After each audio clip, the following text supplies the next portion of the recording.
এই টাঙ্গাইলের গণমানুষের প্রিয় নেতা, সাবেক এমপি, সাবেক মন্ত্রী, জননেতা জনাব আব্দুস সালাম পিন্টুর এই গণসম্বর্ধনা অনুষ্ঠানের মাননীয় সভাপতি, উপস্থিত বিএনপির অন্যতম ভাইস চেয়ারম্যান,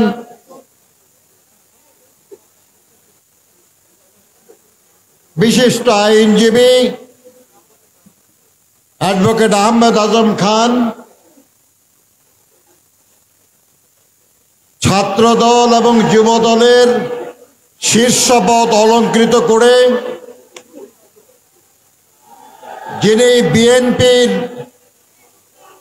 প্রতিশ্রুতিশীল নেতা হিসেবে আবির্ভূত হয়েছেন, বিএনপির প্রচার সম্পাদক সুলতান সালাউদ্দিন টুকু, বিএনপির সহ সম্পাদক সাইদ সৌরভ সহ জাতীয় নির্বাহী কমিটির সদস্যগণ, টাঙ্গাইল জেলা এবং বিভিন্ন উপজেলা পৌরসভার বিএনপি এবং অঙ্গ দলের সহযোগী সংগঠনের বিভিন্ন পর্যায়ের নেতা কর্মী, ভাই ও বোনেরা এবং প্রিয় সাংবাদিক বন্ধুগণ, আসসালামু আলাইকুম। যারা স্লোগান দিতেছেন, যারা স্লোগান দিতেছেন তারা হয় স্লোগান দেন, না হয় আমরা বক্তব্য রাখি, দুইটার একটা হোক। আপনাদের স্লোগানও তো শোনা যায় না, খালি নাচানাচি করতেছেন মনে হয়। বন্ধ করেন আল্লাহর রাস্তে। এই যে দুই বাচ্চা যারা দাঁড়ায় আছেন, এখানে আছেন, আমার কোনো কষ্ট হচ্ছে না। আপনাদের পিছনে যারা, তারা যে কি গাল দিতেছে আপনাদের বুঝতেছেন? বুঝতেছেন আপনাদের পিছনের লোকরা কি গালাগালি করতেছে আপনাদের? হ্যাঁ, একটু আল্লাহর রাস্তে বসেন না। প্রিয় ভাই ও বোনেরা, আমার সাথীরা অনেক মূল্যবান বক্তব্য রেখেছেন, আমি ওই বক্তব্যগুলিতে যেতে চাই না। আমি এই প্রিয় টাঙ্গাইলবাসী, নারী পুরুষ নির্বিশেষে সবার কাছে কৃতজ্ঞ যে তারা আমাদের সহকর্মী, নিপীড়িত জননেতা আব্দুস সালাম পিন্টুকে শুধু ভালোবাসেন নাই, তাকে যখন গ্রেফতার করা হয়েছে আপনারা প্রতিবাদ করেছেন, তার মুক্তির জন্য আপনারা আন্দোলন করেছেন, আপনারা দোয়া করেছেন, এমনকি যখন তার মৃত্যুদণ্ড হয়েছে তখন আপনারা তাকে ভুলে যান নাই, আপনারা তাকে মনে রেখেছেন। আল্লাহর হিসাবের বাইরে যাওয়ার ক্ষমতা কারো নাই। যারা আব্দুস সালাম পিন্টুকে তার ঘর থেকে বের করে নিয়ে গেছে, আজকে আল্লাহ তাদেরকে দেশ থেকে বের করে দিয়েছে। এটাই হয়, এটাই নিয়ম, এটাই সবসময় ঘটে। আপনি যদি কারো ক্ষতির চিন্তা করেন, আসলে ক্ষতি আপনারই হবে। রাজনীতির আলাপে আসি। বাংলাদেশে কিছু রাজনৈতিক দল আছে, কিছু নতুন, কিছু পুরাতন, তারা জনগণকে একটা জিনিস বোঝানোর চেষ্টা করছে যে বিএনপি নাকি সংস্কার চায় না। ভাই, সংস্কারটা কি? এটা খায় না মাথায় দেয়? সংস্কার তো একটা প্রক্রিয়া নাকি? সংস্কারের মাধ্যমে পরিবর্তন হয়। বাংলাদেশের যত গুরুত্বপূর্ণ কল্যাণকর পরিবর্তন, তার সবগুলি এসেছে বিএনপির হাত ধরে। মহান মুক্তিযুদ্ধ করে আমরা দেশটা স্বাধীন করেছিলাম গণতন্ত্রের জন্য। মাত্র কয়েক বছরের মধ্যে সেই গণতন্ত্র জবাই করা হয়েছিল, একদলীয় স্বৈর শাসন বাকশাল কায়েম করা হয়েছিল। ইতিহাস সাক্ষী, ওই একদলীয় বাকশালের গোরস্থানের উপর বহুদলীয় গণতন্ত্র পুনঃপ্রতিষ্ঠা করেছিলেন কে? বিএনপির প্রতিষ্ঠাতা শহীদ প্রেসিডেন্ট জিয়াউর রহমান বীর উত্তম। সংস্কার কে করেছে তাহলে? সংবাদপত্রের স্বাধীনতা, মত প্রকাশের স্বাধীনতা সংস্কারের লক্ষ্য। মাত্র 4টা পত্রিকা ছিল এই দেশে, সব বন্ধ করে দেওয়া হয়েছিল। সবগুলির পত্রিকা খুলে দিয়েছে কে? বিএনপির প্রতিষ্ঠাতা শহীদ রাষ্ট্রপতি জিয়াউর রহমান বীর উত্তম। তাহলে সংস্কার কে করেছে? বিচার বিভাগের স্বাধীনতা হরণ করেছিল বাকশাল করে। নিম্ন থেকে উচ্চ আদালত পর্যন্ত বিচারকদের নিয়োগ এবং বরখাস্ত করার ক্ষমতা একজনের হাতে দিয়ে দেওয়া হয়েছিল। সেখান থেকে Ziaur Rahman supreme judicial council করে বিচারকদের বিচারের ক্ষমতা তাদেরকেই দিয়ে দিলেন। কে করেছে এই সংস্কার? বিএনপির প্রতিষ্ঠাতা জিয়াউর রহমান। এরকম অসংখ্য আমরা সংস্কার বলতে পারি। প্রশাসন বিকেন্দ্রীকরণ করতে হবে, জনগণের কাছে নিয়ে যেতে হবে সরকারকে, সংস্কারের লক্ষ্য। এই দেশে বিএনপির চেয়ে বেশি জনগণের কাছে গেছে কে? জিয়াউর রহমানের মতো গ্রামে গ্রামে, কৃষকের বাড়িতে বাড়িতে গেছে আর কোন রাষ্ট্রপতি? বেগম খালেদা জিয়ার মতো হাজার হাজার মাইল ভ্রমণ করা, রাত্রি 3টা 4টা পর্যন্ত জনসভা করা আর কে করেছে?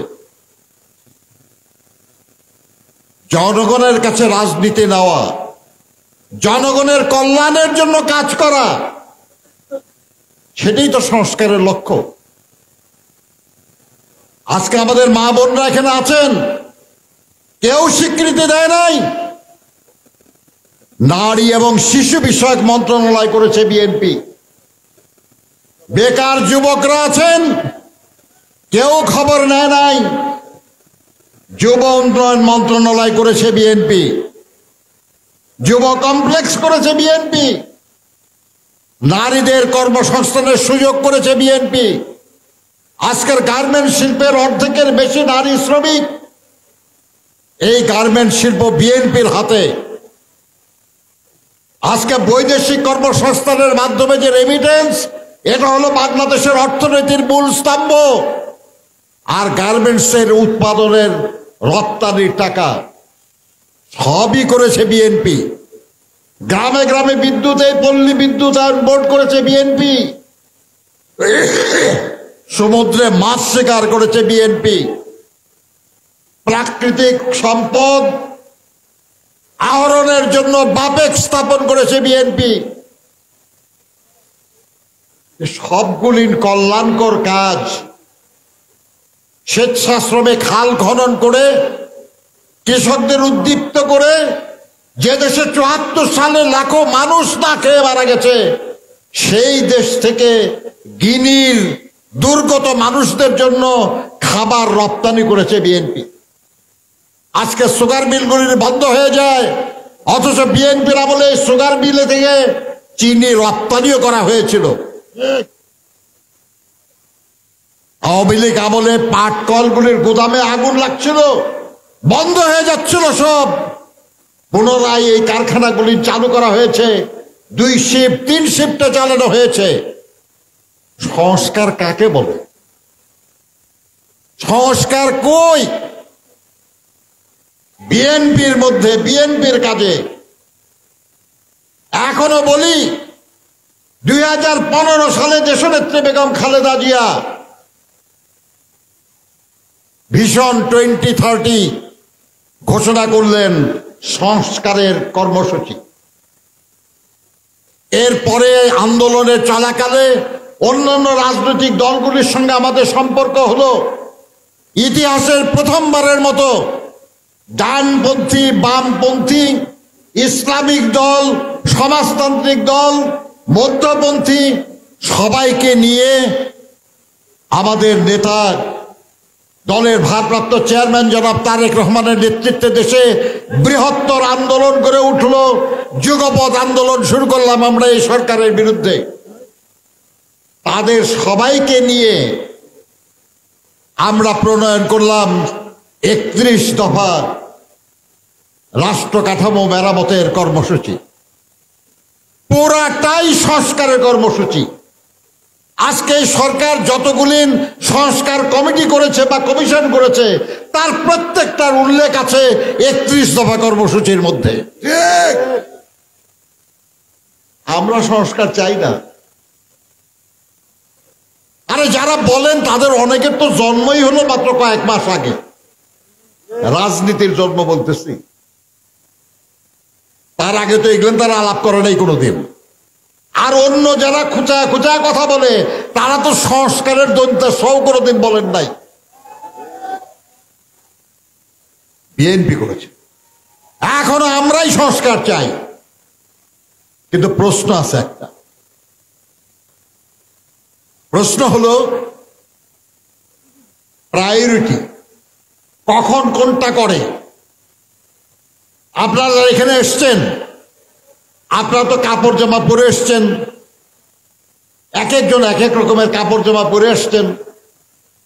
তার আগে কিছু কাজ ছিল আপনাদের, মুখ হাত ধোয়া বলেন বা গোসল করা বলেন, করেন নাই? খাওয়া দাওয়া করেন নাই? কাপড় জামা পরছেন, তারপরে জুতা স্যান্ডেল পরছেন, নাকি আগে জুতা স্যান্ডেল পরে পরে কাপড় জামা পরছেন? সবকিছুর একটা নিয়ম আছে, একটার পর একটা, এটাকে বলে প্রায়োরিটি। আজকে এই মুহূর্তে আপনি আমাদের সহকর্মীদের বক্তব্য শুনেছেন। বাংলাদেশের জনগণ 16 বছর ধরে লড়াই করেছে এই স্বৈরাচার, এই ফ্যাসিবাদের পতনের জন্য। 1.5 মাসের লড়াই শেষ হয়ে যায় নাই। আমাদের অসংখ্য সাথী গুম হয়েছে, খুন হয়েছে, লক্ষ লক্ষ নেতা কর্মীর বিরুদ্ধে মিথ্যা মামলা হয়েছে। আব্দুল সালাম পিন্টুদের মতো অনেক সহকর্মীর ফাঁসির আদেশ হয়েছে। অনেকেই কারাগারে কিংবা গুম অবস্থায় মৃত্যুবরণ করেছেন। এই সব কিছুর মধ্যে দিয়ে করে উঠেছিল তার চূড়ান্ত পর্যায়ে জুলাই আগস্টে আমরা বিজয় লাভ করেছি। কত কথা কতজন বলেন, আরে আমার বয়স 78 বছর, 5 তারিখে তো আমিও জেলখানায় ছিলাম। আমার মতো বিএনপির আরো অনেক নেতা জেলখানায়। যারা গল্প করেন তারা কয়জন ছিলেন জেলখানায়? আমাদের এই জুলাই আগস্টের আন্দোলনে 418 জন আমাদের নেতাকর্মী নিহত হয়েছে। বলেন কে কয়জন, তার কয়জন লোক নিহত হয়েছে? এই লড়াই আমরা করি নাই? আমরা তো করেছি এই লড়াই। আর লড়াই না করলে অন্যদের গ্রেপ্তার না করে আমাদের গ্রেপ্তার করে কেন? খাতিরে গ্রেপ্তার করছে নাকি যে একটু কয়েকদিন বিশ্রামে থাকুক, কাজ করবো না, খালি বসে বসে খাবে, ওই জন্য নিচে জেলখানায়? বন্ধুরা আমার, কারো বিরুদ্ধে কোনো অভিযোগ নাই। অনেক লড়াই সংগ্রাম, অনেক ত্যাগ তিতিক্ষার পর আমরা দেশে একটা পরিবর্তন পেয়েছি। আমরাই 1 দফার আন্দোলন শুরু করেছি। আবার সে 1 দফা ছিল স্বৈরাচারের পতন, গণতন্ত্র পুনঃপ্রতিষ্ঠা। এই স্বৈরাচার ফ্যাসিবাদে পরিণত হয়েছে, পতন ঘটেছে, দাবির একটা অংশ আদায় হয়েছে, ফ্যাসিবাদের পতন হয়েছে, কিন্তু গণতন্ত্র এখনো পুনঃপ্রতিষ্ঠা হয় নাই। সেই গণতন্ত্র পুনঃপ্রতিষ্ঠার লড়াই আমরা চালিয়ে যাচ্ছি। এই গণতন্ত্র পুনঃপ্রতিষ্ঠা স্থানীয় সরকার নির্বাচনের মাধ্যমে হয় না, হয় ইউনিয়ন পরিষদে সব আসন আপনি পেলে গভর্নমেন্টে যেতে পারবেন, উপজেলা সরকারে জিতলে কেউ যেতে পারবে, পৌরসভায় জিতলে পারবে। এই নির্বাচন গণতন্ত্র পুনঃপ্রতিষ্ঠান না। গণতন্ত্র পুনঃপ্রতিষ্ঠার নির্বাচন হলো জাতীয় সংসদ নির্বাচন। এবং যত সংস্কার আপনি করেন না কেন, যদি কোনো আইনের পরিবর্তন করতে হয়, যদি সংবিধানের পরিবর্তন করতে হয়, তাহলে সেটা করতে হবে জাতীয় সংসদে। সেই জন্যই আমরা বলি সর্বাগ্রে জাতীয় সংসদে নির্বাচন করতে হবে। এটা ক্ষমতায় যাওয়ার জন্য না। আমরা কখনো বলি নাই যে বিএনপিকে ক্ষমতা বসায় দেন। আমরা বলেছি সংসদ নির্বাচনের ব্যবস্থা করেন। জনগণ যাকে সমর্থন করবে, যাকে মেজরিটি দেবে, যারা বেশি ভোট পাবে, তারা সরকার গঠন করবে। বিএনপি জোর করে ক্ষমতায় যায় না, যাওয়া চায় না, পছন্দ করে না। বন্ধুরা আমার, আজকে এখন শোনা যাচ্ছে সরকারের পক্ষ থেকে বলা হচ্ছে ডিসেম্বরের মধ্যে সংসদ নির্বাচন হওয়ার সম্ভাবনা। কিন্তু আমরা যদি ঐক্যবদ্ধ থাকতে না পারি, তাহলে কিন্তু নির্বাচনের সুবিধা করা যাবে না। আপনারা আব্দুল সালাম বিন্টু সাহেবকে কথা দিয়েছেন আপনারা ঐক্যবদ্ধ থাকবেন, কথা কি আসলেই দিচ্ছেন তো নাকি? আর একটা কথা বলি, এই যে আব্দুল সালাম পিন্টু মৃত্যুদণ্ডের মুখোমুখি হয়ে অনিশ্চিত জীবন কাটিয়েছেন কন্ডেম সেলে, এই যে আমাদের অসংখ্য নেতাকর্মী খুন হলেন, গুম হলেন, জেল খাটলেন, অত্যাচারিত হলেন, আহত হলেন, তারা এর মাধ্যমে আপনাদের কাছ থেকে, এই দেশে যত বিএনপির নেতাকর্মী আছে তাদের কাছ থেকে কি এইটুকু আশা করতে পারে না যে আপনারা এমন কিছু করবেন না যাতে বিএনপির বদনাম হয়? এটা কি আশা করা উচিত না করা যায় না? উচিত। মনে রাখবেন, আমাদের কোন নেতাকর্মী, এমনকি কোন গ্রামে, কোন ইউনিয়নে, কোন পৌরসভায়, কোন উপজেলায় যদি অত্যাচার নিপীড়ন করে, যদি দুর্নীতি জুলুম করে, ওর ফল আমাদের সবাইকে ভোগ করতে হবে। কাজেই যেই করতে যাবে সবাই মিলে তাকে ঠেকাবেন, তাকে বাধা দিতে হবে, বলতে হবে তাকে যে তোমার 2, 4, 10, 20 লাখ টাকার জন্য গোটা বাংলাদেশে এত মানুষ মারা গেছে, তাদের মৃত্যু আমরা ব্যর্থ হইতে দিতে পারবো না। এটা যদি করতে পারেন, তাহলে দেশনেত্রী বেগম খালেদা জিয়া যা বলছেন, আমাদের নেতা জনাব তারেক রহমান যা বলছেন, সেটা মান্য করা হবে। আর সেটা হলো এই, জনগণকে ভালোবাসুন, জনগণের কাছে যান, তার সমর্থন এবং তার ভালোবাসা অর্জন করুন। তাহলেই শুধু রাজনীতি টিকবে, তাহলেই শুধু নির্বাচনে বিজয়ী হবেন, তাহলেই শুধু আগামী দিনে জনগণের কল্যাণ করার শক্তি অর্জন করতে পারবেন। আমি টাঙ্গাইলের আমার সব জেলা, উপজেলা, পৌরসভা, দল এবং অঙ্গদল সহযোগী সংগঠনের সব নেতাকর্মীকে বলে দিতে চাই, আল্লাহর কসম, কারো কারণে যদি আমাদের বদনাম হয়, তিনি আমার কেউ না, তিনি আমার দলের কেউ না।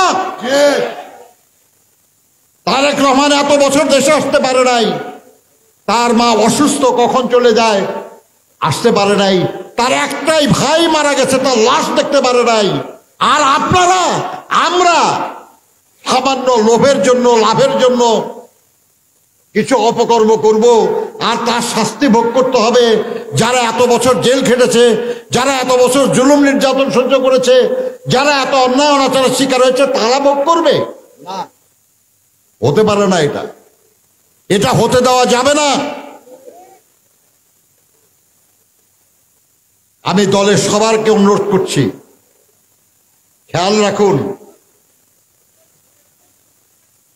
শুধু অপরাধ করবেন না তা না, অন্য কেউ অপরাধ করলে সেটা সহ্যও করবেন না। যদি করেন, এই সুযোগ আমাদের প্রতিপক্ষ নেবে। শুরু করে দিছে তারা, কিছু হোক না হোক ফেসবুকে দিয়ে দেয়, সোশ্যাল মিডিয়ায় দিয়ে দেয়, পত্রিকায় ছাপায় দেয় অন্যায় অনাচারের। আমরা যদি দোষ না করি, তাদের এই অপপ্রচার কিছুদিন পরে বন্ধ হয়ে যাবে। কিন্তু আমাদেরই মধ্যে কেউ যদি ভুলেও অন্যায় করেন, আর ওটা যদি প্রমাণ হয়, তাহলে বাকি যে মিথ্যা কথা তারা বলতেছে, ওগুলো তারা প্রমাণ করার চেষ্টা করবে। ওই জন্য এটা করা যাবে না, আল্লাহর ওয়াস্তে করা যাবে না। অনেক বছর কষ্ট হয়েছে, অনেক বছর কষ্ট হয়েছে। বেগম খালেদা জিয়া এত বছর কষ্ট করলো, আপোষ করলো না, তার প্রতি কোনো দায়িত্ব নাই আমাদের? সালাম পিন্টুর মতো যারা এতদিন এত কষ্ট করলো, কোনো দায়িত্ব নাই আমাদের? আছে। আল্লাহর আস্তে দায়িত্ব পালন করুন। যারা এর পথে বিশৃঙ্খলা সৃষ্টি করবেন, আমার ক্ষমতা বেশি না, কিন্তু যাদের ক্ষমতা আছে তারা কিন্তু খেয়াল রাখতেছে, মনে রাখবেন। আল্লাহ আমাদের সবাইকে সাহায্য করুন, আমরা যেন মানুষের কল্যাণের জন্য কাজ করতে পারি। যেমন কাজ করেছেন আমাদের নেতা শহীদ প্রেসিডেন্ট জিয়াউর রহমান, যেমন কাজ করেছেন আমাদের নেত্রী দেশনেত্রী বেগম খালেদা জিয়া, যেমন কাজের প্রস্তুতি নিয়েছেন আমাদের নেতা জনাব তারেক রহমান। আসুন আমরা তাকে সেই কাজের সুযোগ করে দেই, দেশটার পরিবর্তনে আমরা ভূমিকা রাখি, এই দেশটাকে ভালোর দিকে বদলে দেওয়ার আমরা হাতিয়ার হই। আপনাদের সবাইকে ধন্যবাদ। আল্লাহ হাফেজ। বাংলাদেশ জিন্দাবাদ। শহীদ জিয়া অমর হোক। বেগম খালেদা জিন্দাবাদ। তারেক রহমান। মিশন 90 সংবাদের পিছনে নয়, ভিতরে ছুটি।